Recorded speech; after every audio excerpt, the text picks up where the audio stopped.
Our next question sent to CornyDriveThru at gmail.com from Rory in Shawano, Wisconsin.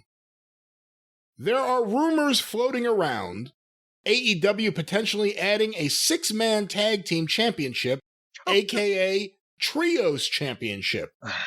Jim, what are your thoughts on a 6-man tag team championship, and why has it not really been successful in the United States? Thank you for taking the time to answer my question.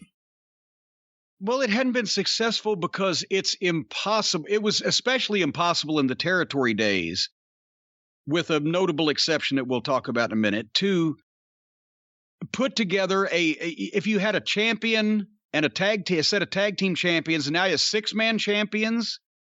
Most territories only had 20 guys, smaller territories, weekly territories, 20 guys. A place like the Carolinas may have 40 or 50 guys, but they're running 2 or 3 towns a night.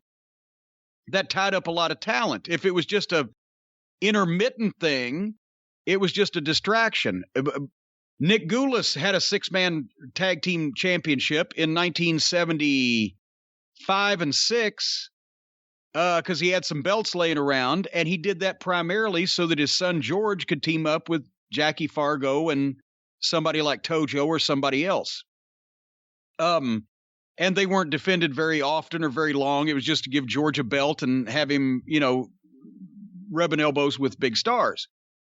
And the trios thing comes because that's what they call it in Mexico. So for some reason, the current modern day wrestling marks that are in the business have to name everything after Japan or Mexico.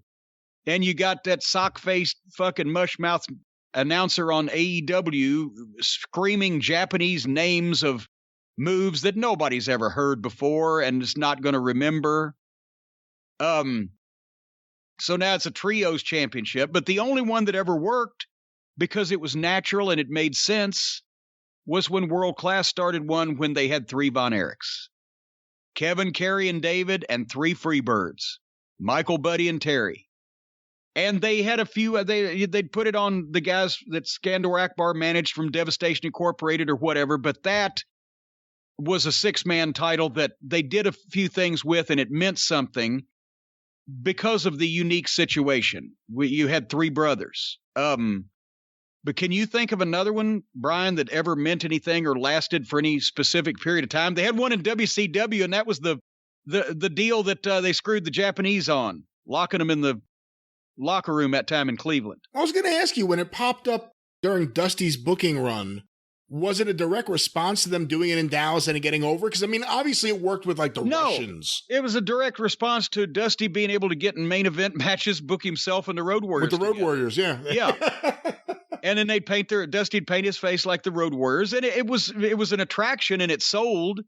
And then you had 3 Russians, and you had Dusty and the Road Warriors. But it didn't last long and moved on.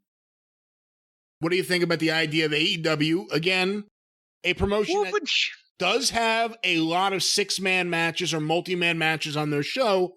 What do you think of the idea of introducing another title, but specifically, since they do actually feature those kind of matches, introducing a trios or 6-man tag team title? Well, again, there's no rotten idea, just rotten application. It'll be the same as their other stuff. It'll make no sense from week to week, and it'll be dropped and then picked up, and then somebody else will have it. And then we got to watch more 6-man tags where you got 6 guys in the ring doing cartwheels and tic tackles and flip flops, and we don't know what's going on. But, plenty of championships. Everybody gets a title, just like in the WWF. They've got 3 heavyweight champions, 3 sets tag team champions, 3 girls champions, an intercontinental champion, a North American champion. I know I'm forgetting things. Now in AEW, they're going to have heavyweight title, TV title, tag team title, a women's title, 6-man title. Sure, let everybody wear a belt. Every now and then, New Japan titles like Moxley's. Yeah. Oh, yeah, bring the out-of-company titles. And then Kenny Omega can come out carrying 6 or 8 fucking outlaw belts. It doesn't mean anything when everybody's got one. If you walk down the street and there's 5-carat diamonds laying all over the sidewalk, what are they worth? So you don't think AEW should do it? Well, I don't think AEW should do anything, but I mean, it's not going to be any stupider than anything else that they do, but it's not going to be any more successful than anything they do either, because they haven't concentrated on getting their real champions over like they should, except again for their static niche audience. So with everybody running around on the television program either having a belt or challenging for a belt, it's meaningless. But it's not like that if they don't do this, they'll suddenly rapidly be on the path to being a great promotion. And it doesn't mean if they do this that they're going to be any shittier than they already are. It's just not going to mean that much. Well, Jim, I have to imagine if you were wrestling for AEW and you're working really hard and you see everyone else getting handed titles and you don't, you may want to look for an opportunity to sue. That's right, but you know what? Here's the problem. There's not enough people in AEW that don't have championships to file a class action suit, so somebody's going to have to go it alone. But hey, Jelly Nutella, you're the lowest man on that totem pole. You're carved in right down at the bottom. So if you want to sue because they won't even give you a belt when they hand them to everybody else in the world, I know one man. This man is such a good lawyer that even he could make people believe that Jelly Nutella was a professional athlete. That's how good this man is. Call Stephen P. News.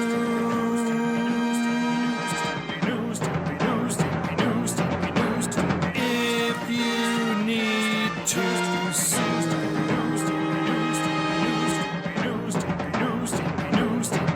An outlaw mud show or two. Still sue the rest. You know, now that I've stuck my neck out and promised that Stephen P. New could do something that I don't know is possible for any human being in the world, making Jelly Nutella look like a professional athlete, instead we will just say, folks, if you have a problem, if you have been downtrodden, if you have been harmed, if you have been damaged in some way, you, your family, your social circle, by all the evil and avaricious corporations that are out there today, whether it be the defective earplugs that were given to our service members by the conniving folks at 3M, or whether it's that Johnson & Johnson's baby powder, or whether it's the nursing home abuse or the poisoned groundwater in Minden, West Virginia, or whatever the case may be, our legal beagle, the consigliere of the cult of Cornette, Stephen P. New at newlawoffice.com, 888-692-8084, has been crusading and rampaging for the rights, privileges, freedoms, and justice. For all the Cult of Cornette listeners out there, only this man, Stephen P. New, is on your side. Only this man can get you what you truly deserve, and only this man is the man to get even whenever you need to in a court of law. That's Stephen P. New. newlawoffice.com, 888-692-8084. And as we've also mentioned, he's dipping his toe in the water as the official sponsor of All-Star Wrestling's debut at the Raleigh County Armory in Beckley, West Virginia this coming August. Jerry the King Lawler is going to be there, a full card of action, and New Law Office is the official sponsor of the Bash in Beckley. And we can't wait. We'll be there in spirit, obviously. It's not in my living room, so I won't be attending in person. But All-Star Wrestling moving into the big building in Beckley, they're going to cause all kinds of chaos. Going to cause talk and suspicion. They're going to give an exhibition. newlawoffice.com, 888-692-8084.